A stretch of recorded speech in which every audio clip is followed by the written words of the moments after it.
Middle school. For many of us, it's the toughest years of our lives. Girls aren't always nice to each other. We have a lot of work, or at least we think so. We're very insecure, and we're trying to find ourselves. People react to these middle school years in many different ways.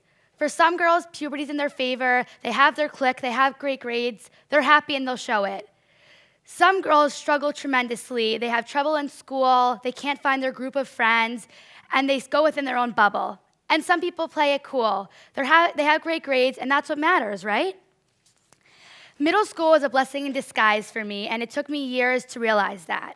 I was the girl who struggled academically due to many learning differences, even though I would try so hard, and I couldn't find my people, that group of girls that I really got along with. I was undermined, and I was miserable about myself. But the one thing I did have was an entrepreneurial spirit. I had always liked coming up with business ideas, never exactly following through, but that didn't seem to mean much at the time.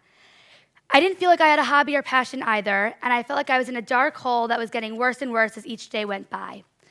The principal of my middle school was an amazing guy who saw the potential I had before I even saw it. One day he said to me, "Fail forward. Fail forward." At this point, I was so desperate for advice that I figured I'd take this advice, and fail forward stuck with me. So the summer before 7th grade, my mom needed a babysitter. So I took it upon myself to find her someone, since I loved challenges. And not only did I find her someone, I found her someone great and then helped a lot of her family friends. So the September of 7th grade came, and many people wanted my help, so I figured I'd make it a small business. And that small business I didn't think much of, fast forward 3 years, is one of New York City's top nanny placement agencies. I was now happier, I felt intelligent, and I felt needed. Yes, I was getting those B's and C's, but in my mind, I was doing great and I was smart. I was making a website, I was employing people, doing things that were generally reserved for smart people.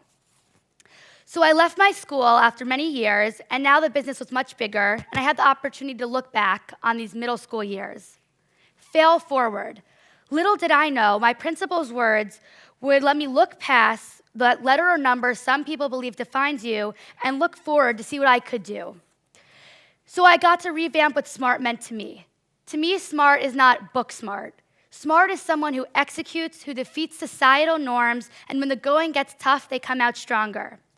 There's an idea in Judaism based on a biblical story, Yerida letzorech aliyah, going down for the sake of going up. So what I'm saying to you today, fail forward, is an old idea, a biblical, timeless concept. So why am I saying this? We know it and we've heard it in some way or another, but when we hear it, it goes in one ear, out the other.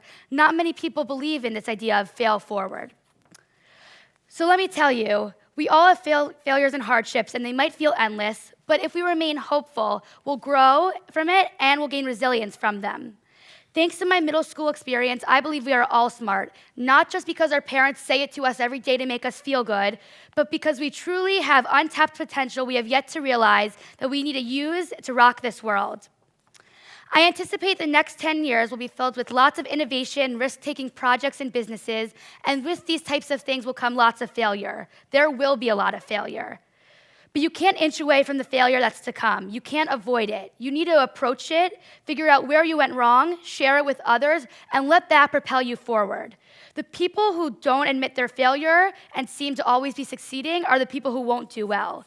It's the people who approach their failure, think about what they did wrong, learn from their mistakes, who will do well and go places. I can tell you that even after my middle school fail forward experience, countless times I failed in business, as a friend, as a student. And what's really helped me was to think, where did I go wrong? What can I do better? And it's made me a better person, a better businesswoman, friend, sister, daughter, a more tuned up version of myself. As long as if I go into it with this attitude of what doesn't kill you makes you stronger, this will pass. It might suck, but I will come out, as I said, as a better businesswoman and only to do better things in the world. So I invite you to join me as we fail forward together, go down in order to go up, use a problem-solution attitude, kick the butts of society's negative connotation with failure and society's view of what smart means. And if life gives you lemons, do not squeeze them in your eyes so you feel the sting and can sit and pout all day. Take those lemons and make the most killer lemonade you can. Thank you.